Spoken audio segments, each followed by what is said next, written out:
L'un des biais psychologiques les plus puissants dans l'immobilier, c'est celui-ci. On surévalue presque toujours ce que l'on possède.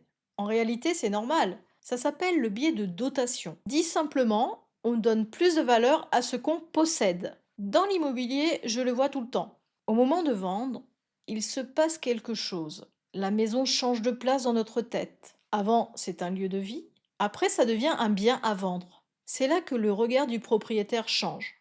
On ne voit plus juste une maison, on voit les travaux qu'on a faits, le temps qu'on y a passé, les souvenirs, les choix, parfois même les efforts que ça a demandé. Tout ça compte, évidemment. Mais le marché ne voit pas ça.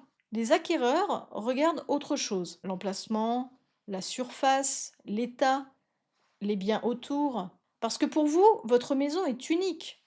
Pour un acheteur, c'est une option parmi d'autres. Et c'est là que le décalage apparaît.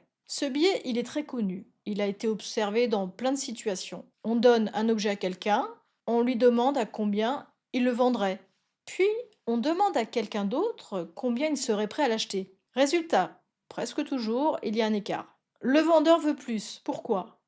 Parce que l'objet est à lui. Rien que ça change la valeur perçue. Alors, imaginez avec une maison, un lieu de vie, un projet, parfois des années de travaux. C'est forcément chargé et c'est humain. Mais ce biais peut créer des blocages. Par exemple, une maison en vente, mais peu de visites, ou des visites sans suite. Là, on ne comprend pas, parce que dans la tête du vendeur, tout semble cohérent. La maison est bien, le secteur est bon, rien ne paraît bloquant. Donc la question arrive, pourquoi ça ne se vend pas? La réponse est simple. Le marché ne voit pas la maison comme vous.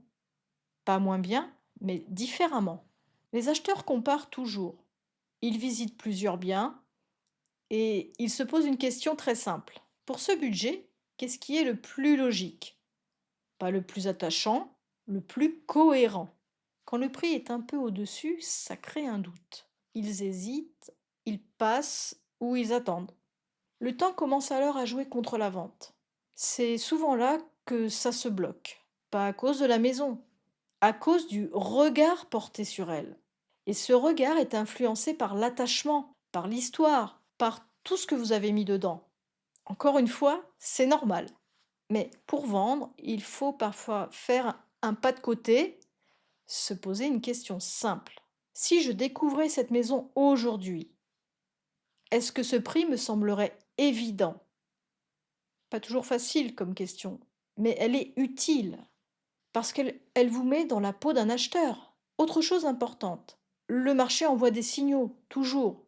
Le nombre de visites, le silence, les retours, le temps qui passe.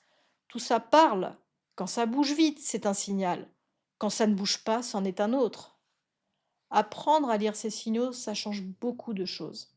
Ça permet de sortir de l'émotion, de revenir à quelque chose de plus simple, plus clair, pas pour brader, pas pour se précipiter, juste pour comprendre ce qui se passe vraiment. Parce que derrière une vente, il n'y a pas que de l'immobilier. Il y a souvent un moment de vie, un changement, une décision importante. Dans ces moments-là, garder de la clarté, ça fait toute la différence. Le biais de dotation ne disparaît pas, mais le voir, ça aide déjà énormément. Ça permet de prendre du recul. Beaucoup de vendeurs passent par là à un moment. Peut-être que ça vous parle aussi.